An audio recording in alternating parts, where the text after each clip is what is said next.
2장 12절에서 17절 말씀 안에서 우리는 그 공동체 안에 혼합주의적인 신앙이 발견된 것을 우리는 살펴보려고 합니다. 버가모 교회는요, 황제 숭배 압박과 그리고 자신들이 존경하며 따르는 사도들과 또 심지어 자신들의 지도자인 안디바의 순교를 잃어버린 그 순교로 인하여 잃어버린 슬픔에도 그들의 믿음은 떨어지지 않았습니다. 그러한 버가모 교회를 향해 주님은 칭찬해 주셨습니다. 그렇게 하셨던 주님이 이제는 그 교회를 이제 강하게 책망합니다. 오늘 설교 내용이 바로 이 책망의 내용을 다루려고 합니다. 앞으로 이 내용을 좀 더 세분화해서 몇 주를 통하여서 아마 나눠질 거라 예상이 됩니다. 주님께서 교회를 책망하였던 그 내용은 바로 공동체 안에 몇몇 사람이 발람의 교훈을 지키는 것과 또한 니골라당의 교훈을 지키는 자들이 있었기 때문입니다. 즉 그리스도의 충성된 증인으로 믿음을 지키는 자들이 있었지만 몇몇 성도들은, 몇몇 사람들은 발람의 교훈과 니골라당의 교훈을 따라가며 그 풍습에 쫓아가고 그에 대하여서 자란하고 있었던 것입니다. 그 공동체 안에 거하고 있었던 것입니다. 이 내용은 계시록 2장 14절에서 16절의 내용을 지금 제가 말하고 있는 것입니다. 발람의 교훈과 니골라당의 교훈이 구체적으로 무엇일까? 그 부분에 대해서 우리가 알지 못한다 할지라도 본문의 맥락상을 본다 하면 본문에서 우리가 발견할 수 있는 것은 그들이 우상 제물을 먹고 있었다는 것입니다. 그리고 그들은 윤리적으로 심각하게 타락하여 있었고 방종하며 살고 있었다는 것입니다. 그러하면서도 그들이 공동체 안에 거하고 있었다는 것이죠. 방종이라는 뜻이 무엇이냐 하면 교회의 규례와 규칙과 방침을 따르지 않는 자를 말합니다. 그리고 자신의 생각과 자신의 욕심과 자신의 욕망에 따라 아무 거리낌 없이 행동하는 것을 방종이라고 말합니다. 이렇게 방종하는 자들이 공동체 안에 있었던 것입니다. 이들은 마치 예수님의 씨 뿌리는 비유에서 지적한 것 같이 가시 떨기밭에 있는 자와 같다 할 수 있을 것입니다. 단지 거룩한 주님의 말씀을 듣는 한 공간에 있었을 뿐 세상 풍조와 재물의 유혹에 말씀이 막혀 선한 열매를 맺지 못하는 자들이라 할 수 있을 것입니다.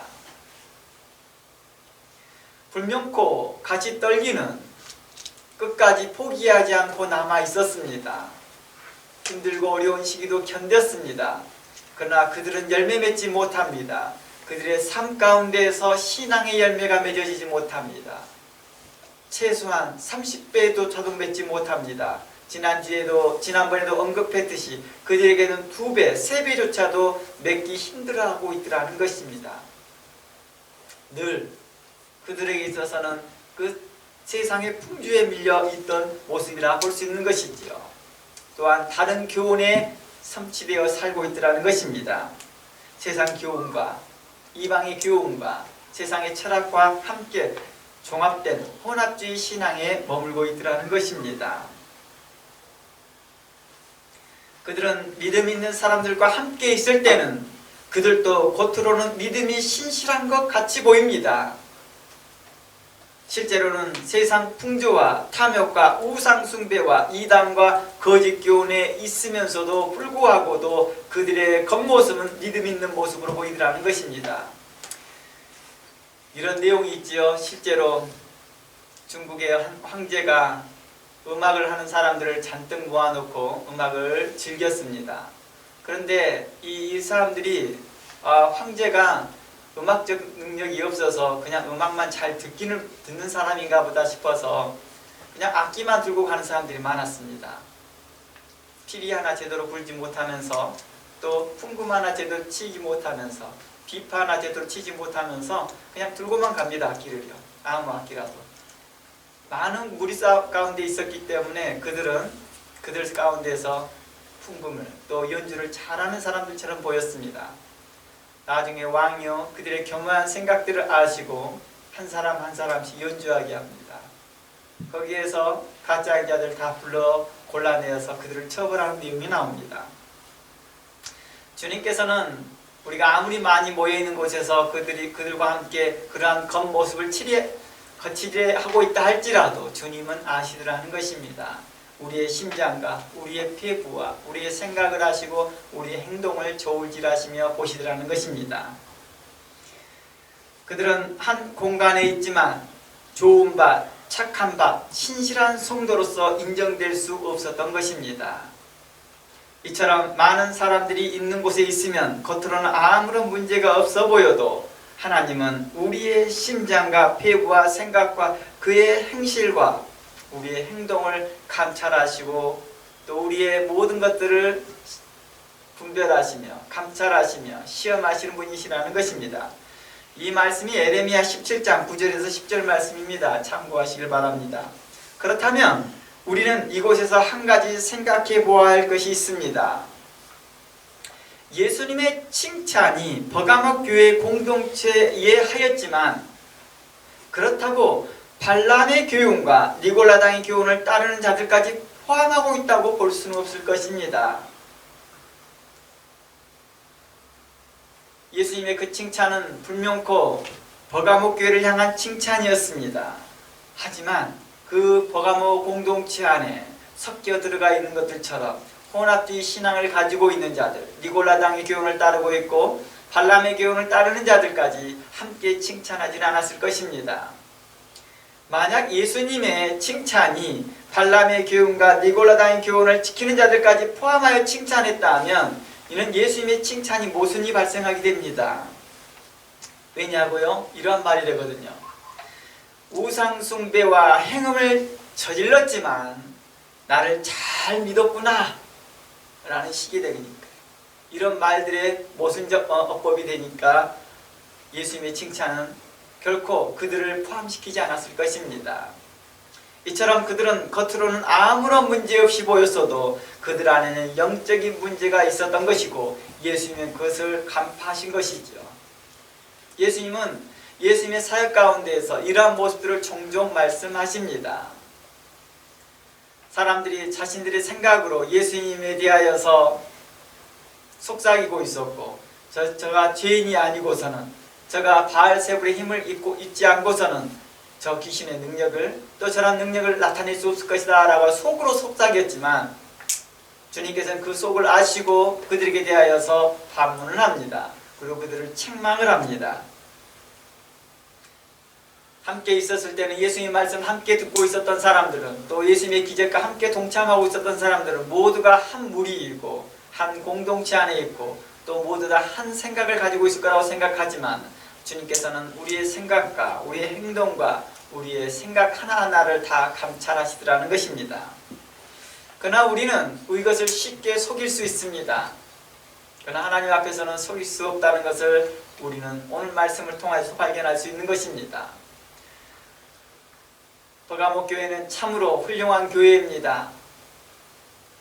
많은 신앙의 핍박과 어려움에도 그들은 믿음을 신실하게 지켰던 자들이고 오직 믿음을 향하여 달려갔던 자들입니다. 그러나 그들 안에 그 신실한 믿음에 있는 자들 안에 포함된 거짓된 자들에 대해서 예수님은 불명코 지적해내고 있다는 것입니다. 그들은 혼합주의 신앙을 가진 자요 범신론적인 신앙관을 가진 자들이라 할 수 있을 것입니다.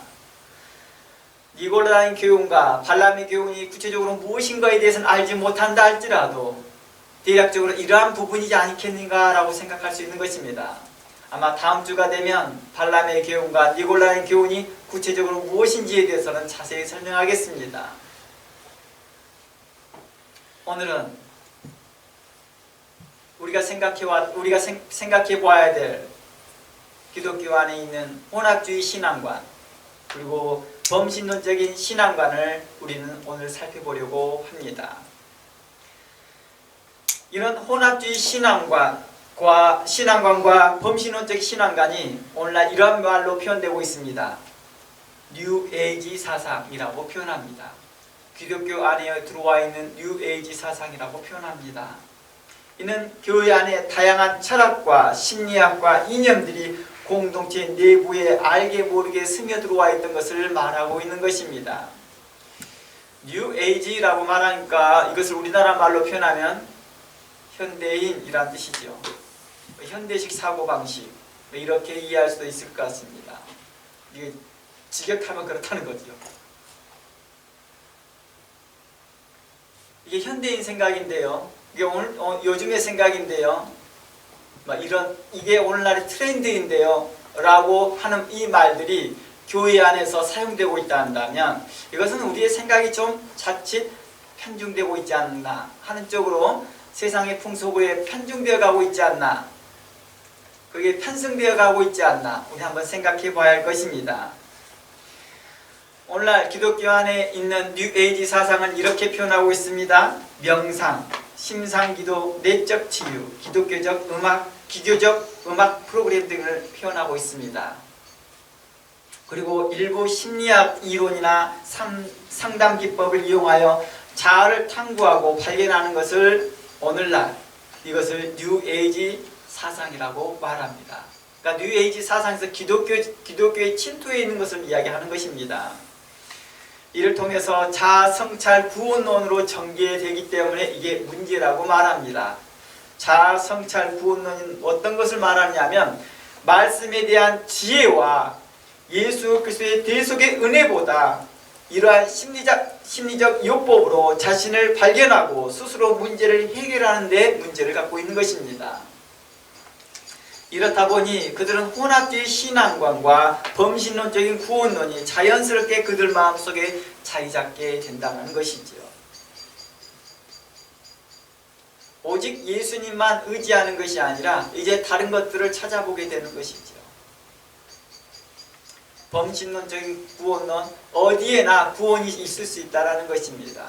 예수 그리스도만이 오직 구원이 아니라 다른 일을 통하여서 부분적인 것을 채울 수 있다고 생각하는 것입니다. 부족한 구원의 만족, 그것을 다른 곳에 채울 수 있다고 말합니다. 혼합주의라는 것은 몇 개를 섞어서, 2개 이상을 섞어서 신앙관을 갖는 것입니다.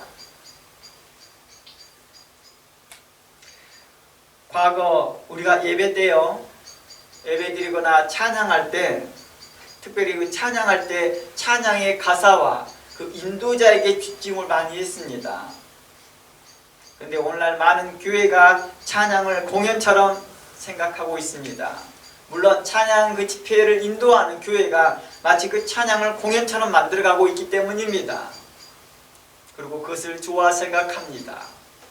찬양 가사보다는 음악적 기교에 더 많은 관심을 갖고 있는 것이지요. 그래서 저도 이러한 부분들은 오래전부터 무려 30년 전부터 이게 문제가 되어져서 오랫동안 문제화되어 있던 내용이었습니다. 찬양 인도자들이 가면 갈수록 기교적인 것들을 쓰니까요. 테크닉을 쓰니까요. 그래서 성가대를 하고 싶어도요. 성가대에서 오디션을 봅니다. 그리고 거기에서 음악적 기교가 부족한 사람들은 떨어집니다. 물론 음악성으로 너무 떨어진 사람이 일부러 거기 한다 할 때는 좀 심중하게 생각을 해봐야 되겠죠. 듣는 사람 입장도 생각해야 되니까요.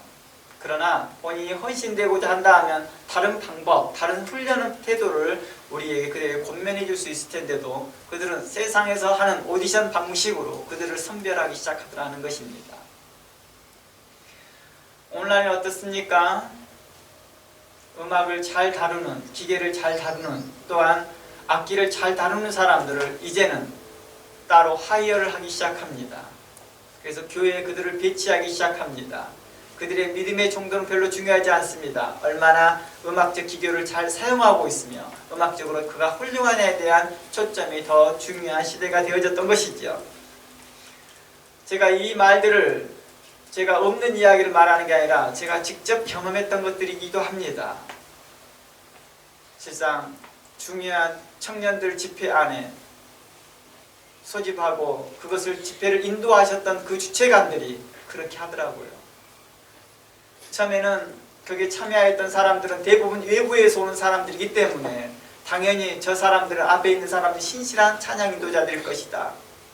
저들은 신실한 사람일 것이며 믿음 안에서 성실하게 살아갈 것이며 그래도 나름보다 우리들보다는 그래도 나름 모범이 되어지는 신앙의 모범이 되는 사람일 것이다 라고 생각하면서 그 찬양을 함께 따라가고 그 찬양에 함께 기뻐했을 것입니다. 저도 그렇게 생각했으니까요. 그게 2부, 3부로 끊어져서 그 집회가 있었는데 1부가 끝나고 난 후에 저는 놀라운 보고를 들었습니다. 그들이 밖에 나가서 하나님 앞에서 합당하지 못한 태도로서 그들이 거하고 있는 모습을 보았던 한 사람이 저에게 리포트를 합니다. 목사님, 저런 사람들이 이러이러한 행동을 합니다. 우연치 않게 갔더니 그 장소에 갔더니 그런 사람들을 발견했습니다. 그런데 그들이 앞에서 찬양 인도를 하네요. 우리는 이러한 부분들을 우리는 자연스럽게 발견할 수 있는 것을 주변에서 통화에서나 듣는 소리에서도 우리는 알 수 있었던 것입니다. 찬양은 이제 어떤 형식으로 바뀌고 있냐? 그런 찬양 집회와 예배가 그것이 나를 기쁘게 하기 위한 부분으로 변질되어 가고 있더라는 것입니다. 나를 기쁘게 하고 나를 흥겹게 하고 나를 즐겁게 하는 도구로 사용되고 있더라는 것입니다. 하나님께 드려져야 되는 그 신앙의 고백이 이제 나의 즐거움을 위해서 찬양하고 있더라는 것입니다. 찬양은 우리의 신앙의 고백과도 같습니다. 찬양은 우리가 하나님 앞에 말씀을 선포하는 그 선포와도 같습니다. 저는 그래서 개인적으로는 이렇게 여러분들에게 많이 교훈합니다. 기도하는 것도 우리의 신앙 고백이요, 기도하는 것도 선포와 같습니다. 또한 찬양도 우리의 신앙 고백과 같고 찬양도 말씀의 선포와 같습니다. 말씀과 찬양 모두 다 하나님의 말씀을 기초하고 있기 때문입니다. 그리고 거룩한 신앙을 기초하기 때문입니다. 그러니 말씀 선포하는 이 설교 시간만이 선포의 시간이 아니라 기도의 시간도 찬양의 시간도 선포의 시간이니 마음으로 또 입으로 아멘으로 화답하기를 원합니다 라고 하였던 것입니다. 우리는 이러한 부분들을 생각해 보아야 할 것입니다. 찬양과 예배가 나를 기쁘게 하는 시간이 아니라 하나님을 기쁘게 하는 시간, 또 하나님을 향하는 그 시간이 되어야 할 것이고 하나님께 집중되어야 할 시간이 되어야 할 것입니다.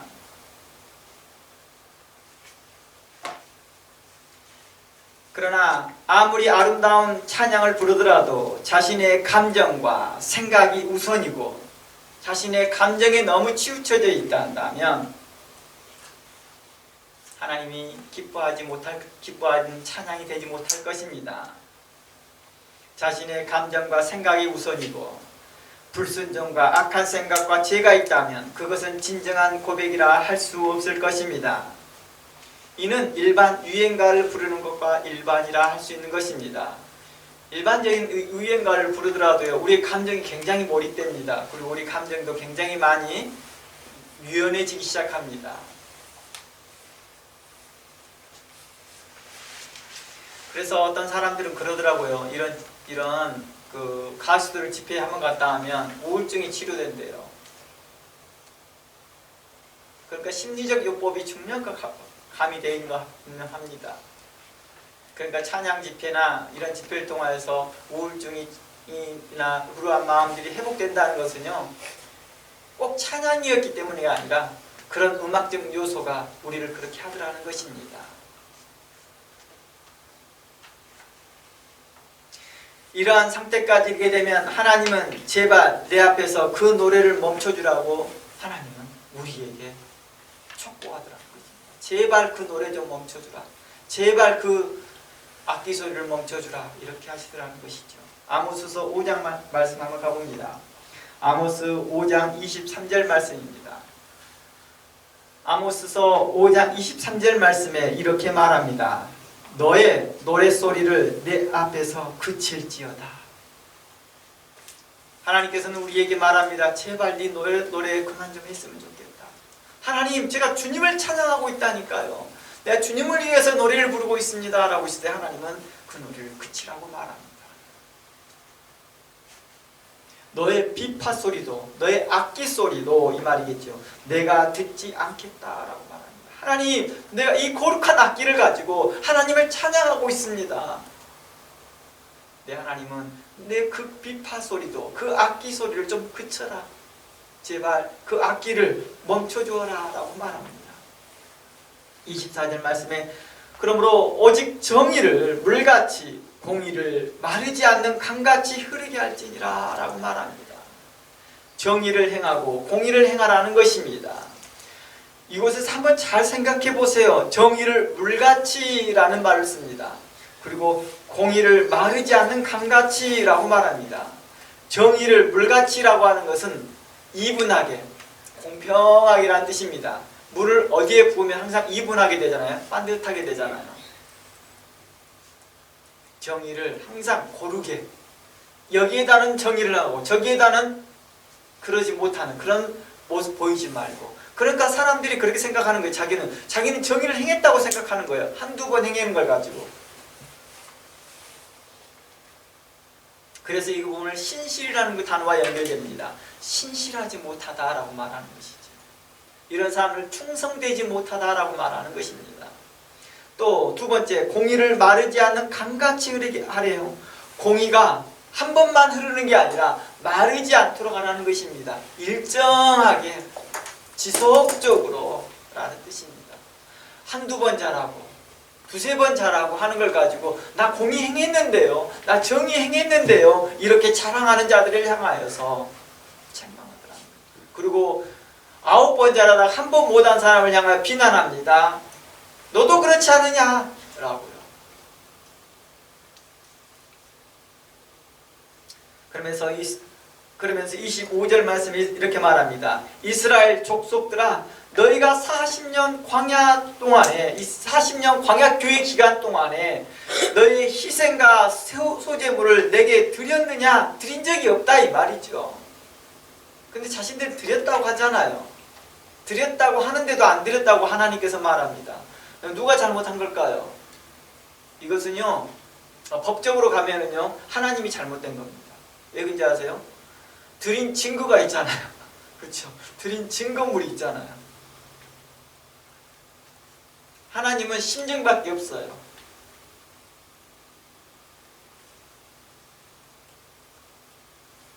바로 이 일로 인하여서 그들은 자신들은 드렸다라고 고집합니다. 하나님은 40년 동안 단 한 번도 받은 적이 없다고 말합니다. 우리가 신앙생활을 그렇게 열심히 하였다고 생각했으나 하나님께서는 그 열심 안에서 우리 안에 있는 그 혼합주의 신앙과 범신론적인 그 구원론에 대하여서 책망하셨던 것이겠죠. 하나님은 그러한 것을 기뻐 받으시 않으신다라고 말합니다.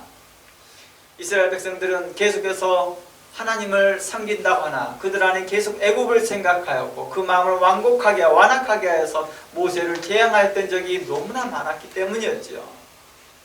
그들은 계속해서 하나님을 향하여서 기적과 이적이 올 때 순간적으로 그들은 좋아했을 뿐 잠시 시간이 지나고 난 다시 원래 상태로 돌아가는 모습이 계속 반복되어졌던 삶을 주님께서는 이야기하고 있었던 것입니다. 그래서 고린도전서에서는 그들에서 너희가 몇 번이고 나를 시험하였느냐라고 말합니다. 하나님은 우리에게 완벽하게 작곡된 가사와 멜로디에 우리를 향하여 감동하지 않는다라고 말합니다. 진정한 신앙 고백과 헌신된 삶을 우리에게 원하고 있다는 것입니다. 찬양과 예배가 자신의 감정에만 의존한다면 이는 자신의 감정에 지배당하고 있다는 것입니다. 자신의 감정에 지배당하는 것, 자기 감정에 너무 충실해버리는 것이죠. 성경은 이를 향하여 이렇게 말합니다. 그는 육신의 생각을 하는 자요 육체를 따라 생각을 하는 자라고 지적합니다. 자신이 좋은 하나님이 좋아하든 싫다하든 상관없습니다. 자신이 좋아하는 것을 하는 것입니다. 매일 찬양하고 매일 예배드리고 번제와 무수한 제물을 바칩니다. 자신의 죄와 깊이 감추이는 불안한 마음을 이러한 것으로 해결하는 자들도 있거든요. 그러나 하나님은 이러한 것도 그만하라고 말합니다. 공의와 정의와 신실함이었고 회개의 열매가 없이 하나님에게 무수한 제물과 번제와 예배드리는 것을 내가 견디지 못하겠더라. 아니 너의 감정을 따라서 하고 있다 한다니 내가 못 받겠다라고 하는 것이죠. 함께 이사야서 말씀 한번 가봅니다. 이사야서 1장 말씀입니다. 이사야서 1장 10절 말씀에 이렇게 말합니다. 너희 소돔의 간원들아 여호와의 말씀을 들을지어다 라고 말합니다. 너희 고모라의 백성들아 우리 하나님의 법에 귀를 기울일지어다. 즉 문제의 원인이 어디 있습니까? 하나님의 말씀을 듣지 않음에 있습니다. 하나님의 말씀의 법에 귀를 기울이지 않고 있다는 것입니다. 하나님의 법에 귀를 기울이지 않았다, 이 말은 무슨 뜻일까요? 집중하지 않았다는 뜻이죠. 이것에 내 모든 정신을, 초점을 이곳에 향하지 않았다는 것입니다. 나의 모든 삶의 방향을, 기준을 이 법에 기준하지 않았다는 뜻입니다. 귀를 기울이지 않았다는 뜻이에요. 이러한 뜻입니다. 제가 그런 말을 했죠. 제가 학창 시절 때, 초등학교부터 고등학교 학창 시절 때 제가 난독증이 있었다라고요. 이 난독증이 있을 때 어땠냐고요? 선생님 말을 너무너무 잘 들었어요. 그래서 초기 때 있으면 내가 항상 선생님을 쳐다보고 선생님만 바라보면서 칠판을 뚜렷하게 쳐다보고 있으니까 선생님 나를 굉장히 똑똑한 학생, 공부 잘하는 학생이라고 생각해요. 근데 3개월이 지나고 올 때는 뭐 쪽지 시험도 보잖아요. 한 달에 한 번씩. 한번 시험 치고 나면 그때부터 선생님이 나에 대한 생각이 바뀌는 것이죠. 아, 이게 그 모습이 아니구나. 나를 잘 쳐다보고 있고 뭘 열심히 칠판을 쳐다보고 있지만 아니구나라는 걸 발견한 것이죠. 귀를 기울이다라고 하는 것은 열심히 듣고 있는 것을 말하는 것이 아니라 내 생각과 내 기준과 내 삶의 방향의 초점이 하나님의 말씀에 기준되어 있다는 것입니다. 내 결정과 내 행동의 방향이 하나님의 말씀을 기초한다는 것입니다. 저는 이 말을 성경적 가치관을 따라 행한다라고도 표현하기도 하고 성령을 따라 행한다라고도 표현합니다. 또 말씀을 따라 행한다라고도 표현합니다. 11절 여호와께서 말씀하시되 너희의 무수한 재물이 내게 무엇이 유익하느냐. 나는 수양의 번제와 살진 짐승의 기름에 배불렀다. 나는 수송아지나 어린 양의 수염수의 피를 기뻐하지 아니하노라. 여기에서 언급하였던 이 재물들이요 싼 것들이 아닙니다. 엄청 비싼 것들이에요. 고급진 것들이에요. 고급진 예물들이에요. 근데 이걸 기뻐하지 않겠대요. 왜 그래요? 자신을 기쁘게 하고 있으니까요. 자신을요. 자신의 감정에 충실하려고 하더라는 것입니다. 12절 너희가 내 앞에 보이러 오니 이것을 누가 너희에게 요구하였느냐. 내 마당만 밟을 뿐이라. 헛된 재물을 다시 가져오지 말라. 분향은 내가 가증히 여기는 바요. 올삭과 안식일과 대의로 모이는 것도 그러하니 성의와 아울러 악을 행하는 것을 내가 견디지 못하겠다 하였습니다. 하나님은 실질적으로 이 모든 걸 제정하셨고 요구하였습니다. 그러나 그들의 마음이 하나님께로 멀어져 있고 혼합주의적 신앙관과 범신론적인 구원론을 가지고 있는 자들이 드려지는 예배에 대하여서 하나님은 이러한 마음을 가지고 있다는 것입니다.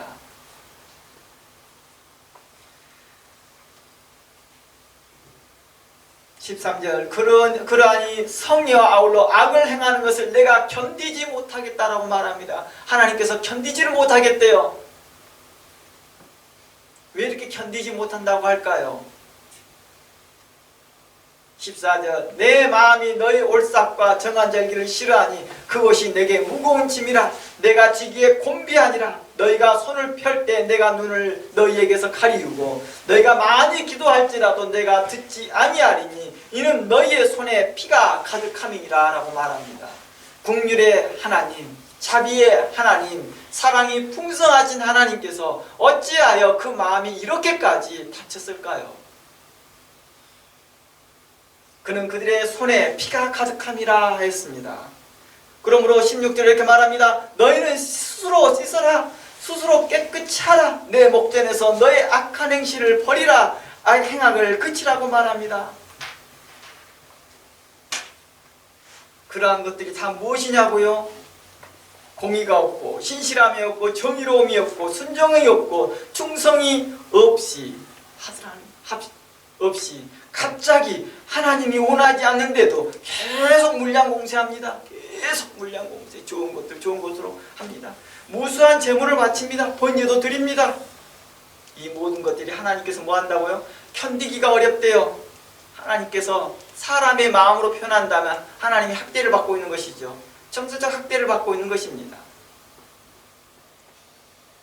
충동적이며 하나님과 불안정한 관계 가운데서 비롯된 이러한 행동들, 하나님과의 정상적인 관계가 되면 이런 행동을 하지 않거든요. 하나님과의 관계가 불안정하니까 이런 걸 하면 좋아질까 싶어서 했던 거겠죠. 자신의 감정의 불안한 마음을 없애기 위해서죠.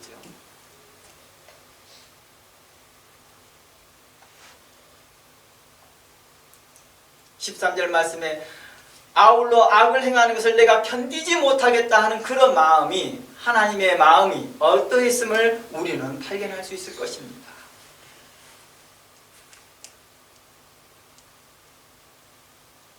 그런 이러한 모습이 만약에 불완전한 그 사람과의 관계 사이에서 나타난다면 어떻게 나타날까요?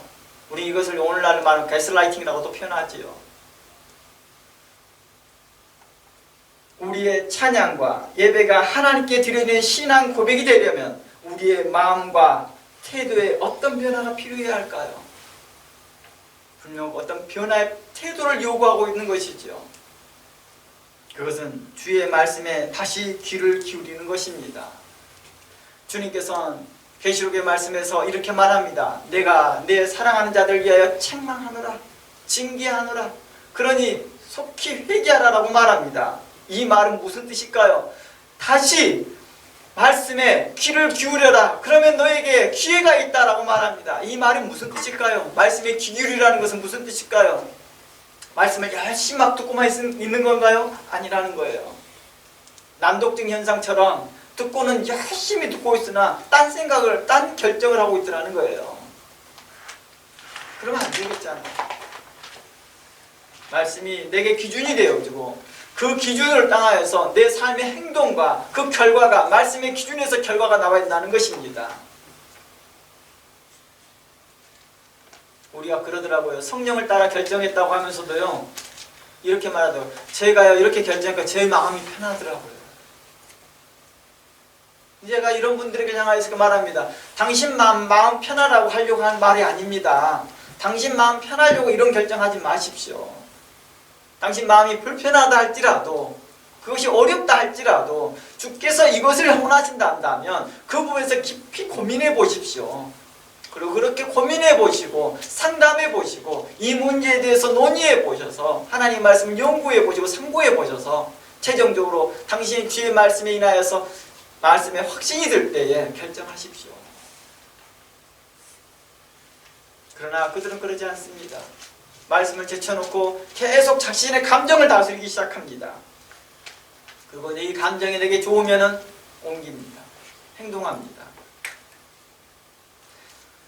종종 제가 이러한 분들을 상담할 때는 교회에 옮기는 문제를 가지고 할 때 이 부분을 자주 이야기를 꺼냅니다.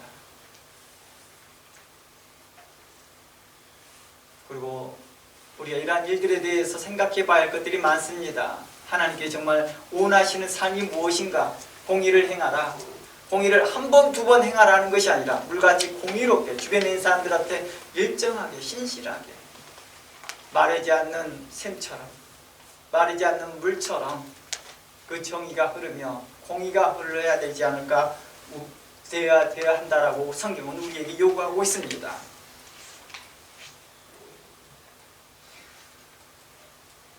주님은 이렇게 말합니다. 학대하는 것을 그치고 선행을 배우고 하나님의 말씀에 초점을 두라고 말합니다. 우리가 회개할 수 없는 이유가 뭡니까? 우리의 죄가 우리를 붙들기 때문입니다. 우리가 회개할 수 없는 것은 죄가 우리를 붙들기 때문에 회개가 안 되거든요. 내 삶이 변화가 일어나지 못하는 것은 죄가 나를 붙들고 있기 때문입니다. 그러나 하나님의 말씀에 귀 기울이는 자들은, 하나님의 말씀에 그 초점을 두고 있는 사람들은, 하나님의 말씀에 모든 기준을 두고 있는 사람들은 그 기준을 따라서 변화가 일어나더라는 것입니다. 하나님의 말씀은 능력이 있습니다. 하나님의 말씀은 권세가 있습니다. 하나님의 말씀은 하나님이 함께 하신다는 증거로서 우리에게 역사를 나타내거든요. 그러므로 우리는 성령님이 우리를 주관하도록 주의 성령을 따라 행해야 됩니다. 죄가 우리를 주관하는 것이 아니라, 죄가 나를 붙들어주는 것이 아니라 성령님이 나를 붙들게 합니다. 나는 성령을 따라 행해야 할 것입니다. 주님께 집중하고 주의 말씀에 집중하고 하나님의 말씀에 집중해야 할 것입니다.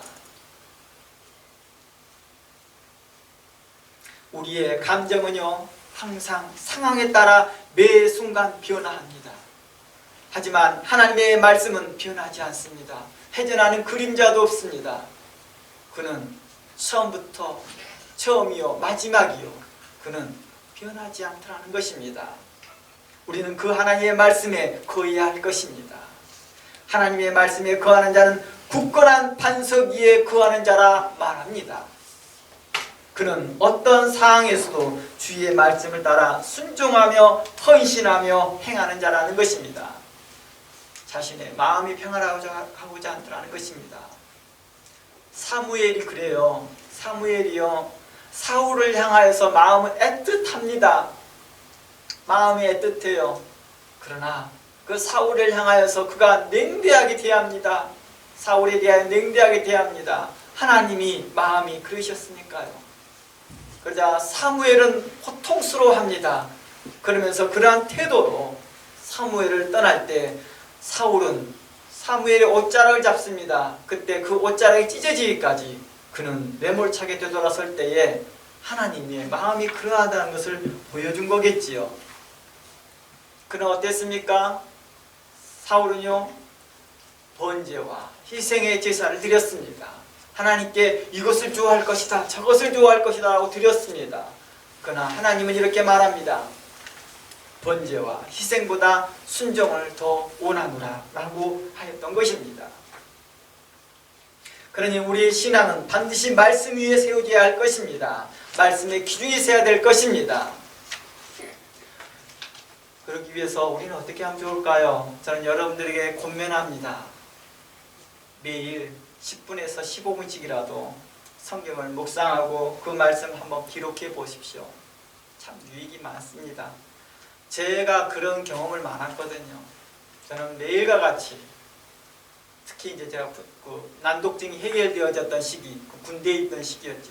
군대에 있었던 시기에는 매일과 같이 몇 번이고 썼는지 모르지만 노트를 수십 건 쓸 때 틈만 나면 노트에다 기록을 하거든요.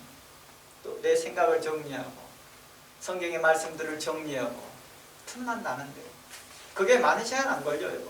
10분, 15분 생각하고 있지만 막상 하고 있으면 1시간 가고 그러더라고요. 여러분도 아마 그런 경험을 가질 겁니다. 나 조금만 해야지 라고 했는데 그게 집중되어질 때는 언제 30분이 지나가기도 합니다. 그러니까 처음 시작이 중요합니다. 나 이거 10분만 해야지 라고 시작하십시오. 아마 성령이 여러분들을 원하시는 만큼 인도하실 겁니다. 어느 때는 15분씩, 어느 때 20분씩 연장하실 것입니다. 그러니 이제라도 여러분들이 마음의 결정을 하여서 여러분들이 매일같이 10분에서 15분까지 15분 정도 매일 묵상하는 노트를 한번 만들어 보시기 바랍니다. 그래서 여러분들이 1년 동안에 내가 이런 노트를 몇 권을 써가고 있는지, 아니면 이런 것을 얼마만큼 써가고 있는지 한번 여러분들이 돌아보면서도 여러분의 경건의 훈련이 되었으면 좋겠습니다.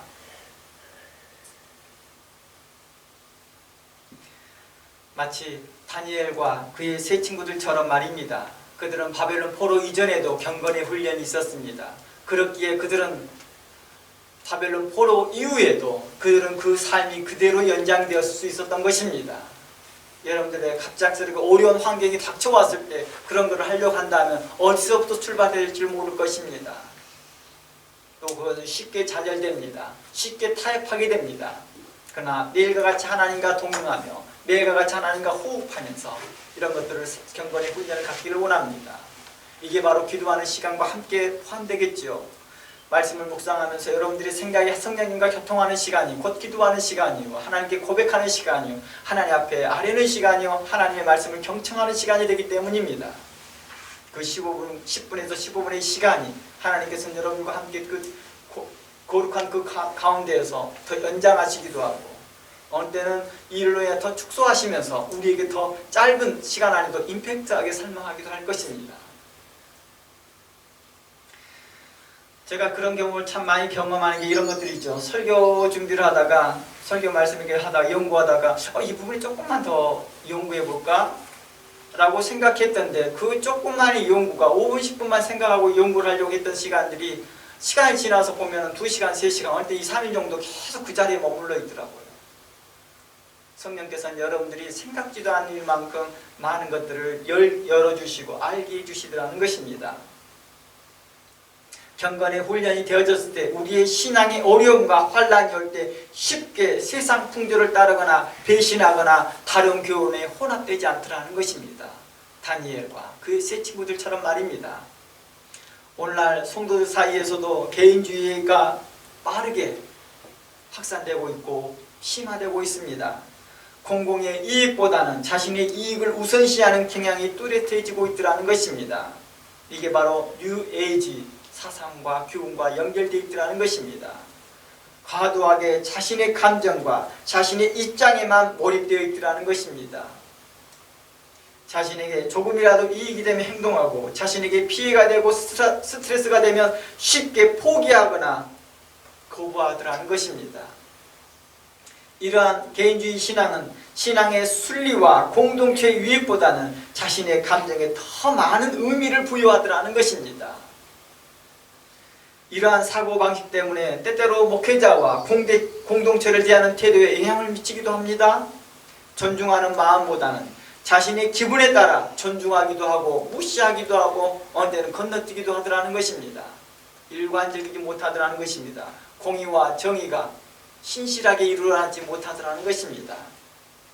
오늘날 가난한 성도가 많아지는 원인도 바로 이 개인주의가 교회 안에 자라나고 있었기 때문이죠. 개인의 신앙의 가치관에 머물렀기 때문입니다. 자라나고 있었기 때문입니다. 오늘날 가난한 성도가 늘어난 주요 요인 중 하나가 바로 개인주의가 교회 안에 신앙의 가치관에 깊이 자리 잡았다라고 말할 수 있을 것입니다. 교회 공동체성보다는 개인의 신앙적 만족과 유익을 위해서는 어떤 것이라도 쉽게 선택하고 포기하는 경향이 짙어졌던 것이죠. 교회가 제공하는 예배나 사역의 방식이 자신의 필요와 맞지 않다고 느낄 때는 교회에 소속되지 않으려는 그런 마음들 같더라는 것입니다. 이러한 현상은 단순히 더 나은 신앙생활을 추구하는 것을 넘어서 성경 속 광야교회 이스라엘 백성들의 모습과 같다는 것입니다. 자신의 더 신앙생활을 위한, 더 추구를 위해서 교회를 옮기는 것은 저는 환영합니다. 저는 그래서 그동안에 교회를 오랫동안 협력할 뿐만 아니라 교회를 지금까지 교회에 해오면서도 그러지만 성도들에게 교회를 옮길 수 있다면 옮기십시오. 여러분들의 신앙에 유익이 된다면 말입니다.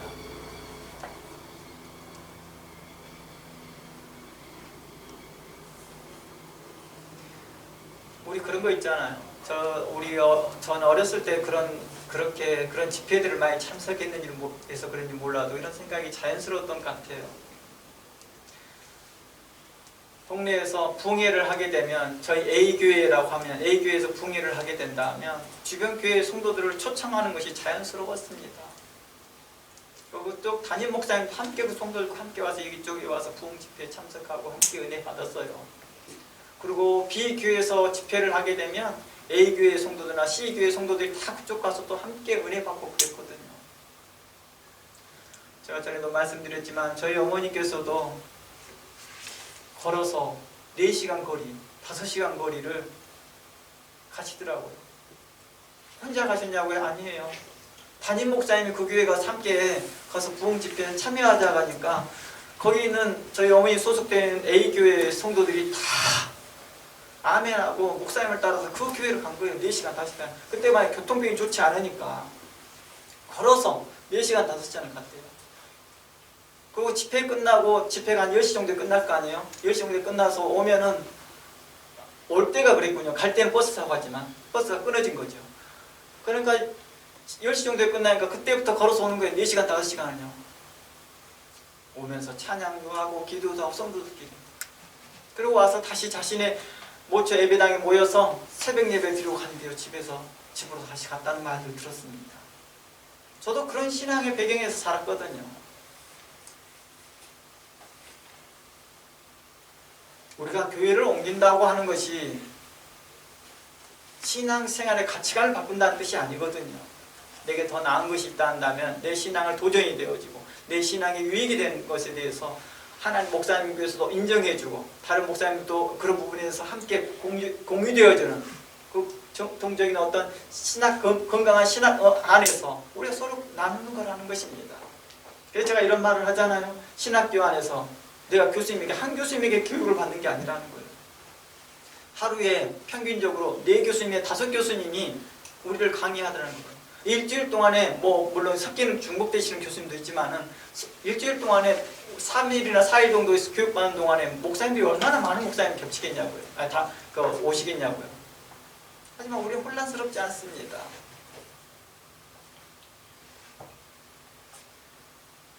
우리가 하나님의 말씀을 우리가 들을 때에 우리가 그 말씀에 대하여 집중할 수 있는 것들이 무엇일까요? 우리가 그 삶 가운데서 우리가 신실하게 선포되는 그 말씀에 집중한다 한다면 우리가 그 한 교회에 있다 할지라도요 결코 우리 신앙생활이요 부족함이 없을 것이라 봅니다. 하나님의 말씀이 무궁하시며 하나님의 말씀이 능력이 넘치더라는 것입니다.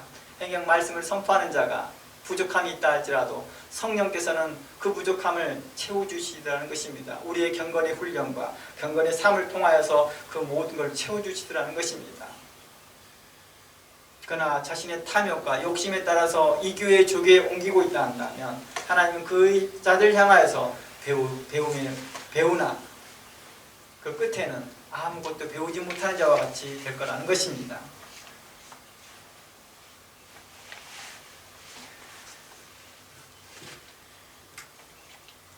또 광야교회의 모습은 또 어땠습니까? 어떠한 자들은 모세를 원망하고 만나를 싫어하며 장막에서 나오지 않으려 했던 모습과 유사한 모습을 볼 수 있습니다. 마치 가나안 성도들처럼 개인주의 신앙이 팽배해졌던 사람 또한 이러한 모습들을 갖더라는 것입니다. 이는 단순히 목회자 한 사람과 공동체를 무시하고 존경하지 않는 문제보다는 궁극적으로 목회자를 통해 선포되는 하나님의 말씀을 무시하는 태도인 것이죠. 하나님의 말씀으로 말미암아 세워지고 그 거룩한 공동체를 무시하는 것이고 해방하는 것과 같다고 하는 것입니다. 그러니까 내가 오늘 목사님에 대해서 이 교회 가야겠다 저쪽 가고 저쪽 간다면 그 공동체와 그 목회자의 선포되는 말씀을 대해서 무시할 뿐만 아니라 그 공동체를 해방하는 모습과 같다는 것입니다. 이러한 개인주의적 경향이 강한 사람들은 공동체의 제약이나 불편함보다는 자신의 편안함과 만족을 추구하기 때문입니다. 그러니까 찬양과 예배도 자신 만족을 위해 사는 것이죠. 그 예배를 하나님이 받으시겠느냐, 그 제사를 하나님이 받으시겠느냐 할 때 하나님은 노라고 말하는 것입니다.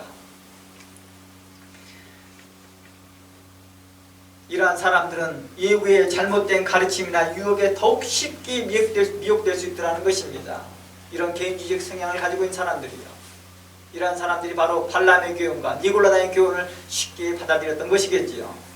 성경에서 발람의 교훈이 이스라엘 백성을 흔들었던 것들처럼 구약에서 이 발람의 교훈이 이스라엘 구약에 있는 광야교회 성도들을 흔들었던 것들처럼 오늘날에도 개인주의적인 신앙이 오늘날 교회에 파고들어서 우리 신앙들을 흔들고 있더라는 것입니다.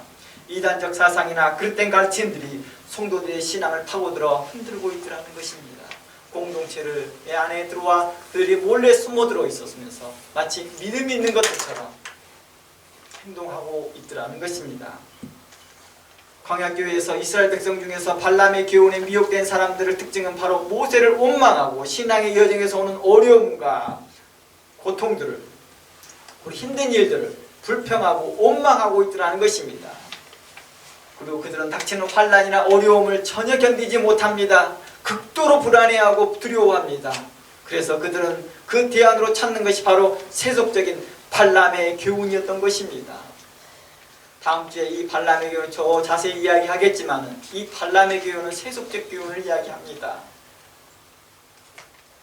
그들은 자신들의 불안한 감정과 자신의 두려운 생각과 불안한 마음이 개인주의적 성향으로 드러나기 때문입니다. 모세를 대항하고 매일 다가오는 공포와 두려움의 책임을 모세의 리더십 부재라고 말합니다. 리더십이 잘못됐기 때문이야. 왜 그렇게 인도해? 왜 저렇게 하냐고 말합니다. 또는 각자의 지도자들의 리더십을 부재라고 생각합니다. 하나님만 바라보고 하나님만 생각하며 그가 과거에 행하였던 일들을 기억하지 못하고 마음에 담아두지 못하고 있더라는 것입니다. 분명히 그는 하나님을 생각합니다. 하지만 과거에 행하였던 일들을 기억하지 못합니다. 그들은 하늘로부터 오는 많은 기적을 모세를 통하여 보면서도 하나님을 굳게 믿지 못하는 것이라는 것입니다. 겉으로는 하나님을 바라보는 척, 또 겉으로는 하나님 믿는 공동체 안에 속해 있지만은 실은 하나님께서 행하셨던 그 거룩한 일들을 기억하지 못하더라는 것입니다. 그들을 마음에 담아두지를 못하더라는 것입니다.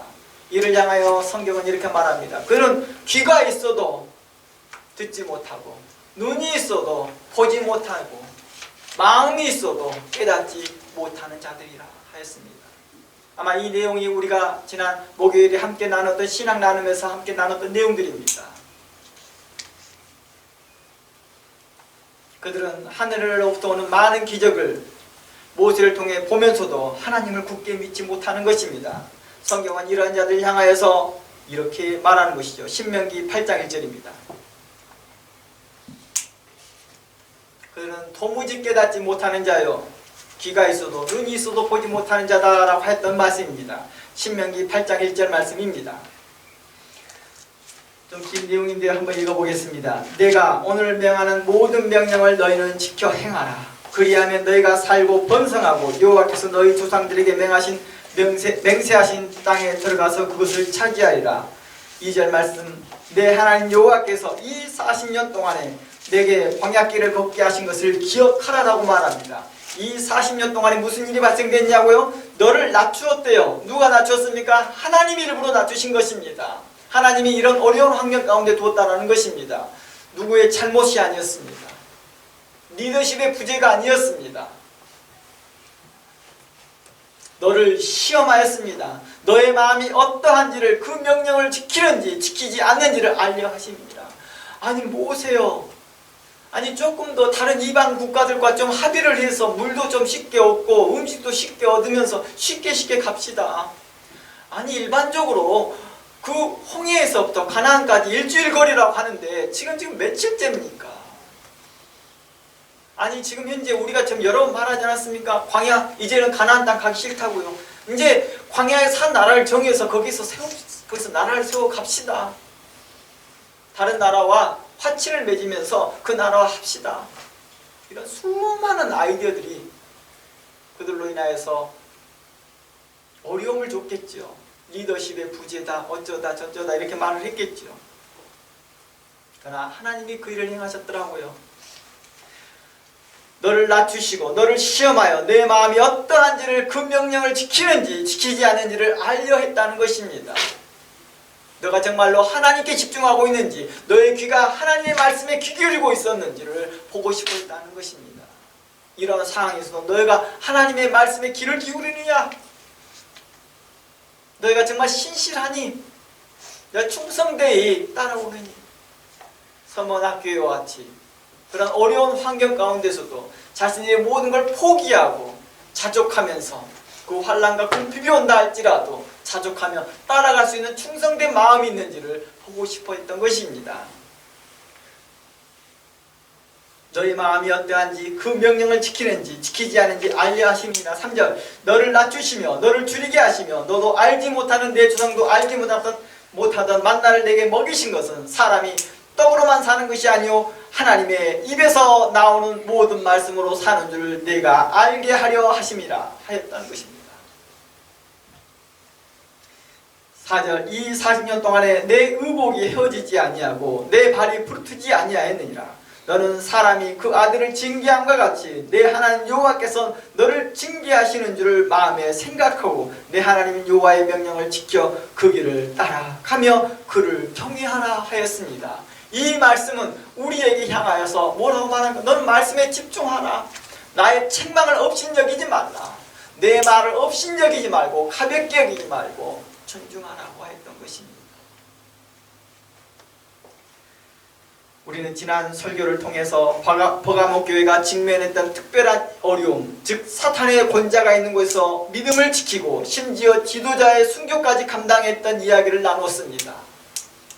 혹자들처럼 만일 하나님이 살아계신다 한다면 우리에게 이런 일이 계시겠느냐, 하나님이 우리의 지도자를 지켜주고 보호해주지 않았겠느냐라고 원망할 수 있었을 것입니다. 또 어떤 자들은 자신도 이와 같이 죽지 않을까 두려워하면서 신앙을 포기하려고 했던 사람도 있었을 것입니다. 그러나 그 공동체는, 버가모교회 공동체는 주님의 이름을 굳게 잡았던 것입니다. 서문학교회도 그렇고요. 우리는 서문학교회와 버가모교회처럼 우리가 어떠한 모습을 가져야 될까요? 신실하고 의롭게 주님을 붙드는 자, 주님의 말씀에 귀 기울인 자 교회가 되어야 할 것입니다. 황제의 숭배의 압박과 경제적 압박에도 불구하고도 그들은 자족하며 오직 주님만 바라보았습니다. 그리고 더욱 충성을 다했습니다.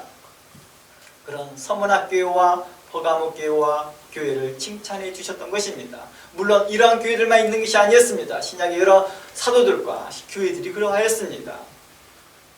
그러나 몇몇 사람들이 황제의 숭배와 경제적 압박과 이로 인한 불안과 두려움을 발람의 교훈을 의지하였던 것입니다. 그리고 어떤 사람들은 니골라당의 교훈을 의지하였던 것이죠. 그리고 그런 교훈에 미혹당하였던 것입니다. 다음 주에는 발람의 교훈과 니골라의 교훈이 구체적으로 무엇인지 더 자세히 나누면서 말씀을 이어가 보려고 합니다. 이제 말씀을 마무리하려고 합니다. 우리는 서문학교회와 버가모교회와 신약의 교회들의 믿음과 다윗의 고백처럼 우리 주님은 우리가 처한 모든 환경과 상황과 우리의 마음을 다 아시는 분임을 기억하기로 원합니다. 오늘날 우리의 신앙 생활에 있어서 하나님은 늘 우리와 함께 하시며 우리의 심사를 통촉하시며 우리의 어려움을 다 아시는 하나님이시니 그분에게 집중하기를 원합니다. 그분이 우리를 인도하실 것이며 우리를 푸른 초장으로 인도하실 것이며 결국에는 우리로 승리하는 길로 인도하실 것입니다. 우리는 그 하나님께 의지하며 나아가기를 주의 이름으로 축원합니다. 함께 기도합니다. 하나님 감사합니다. 지금까지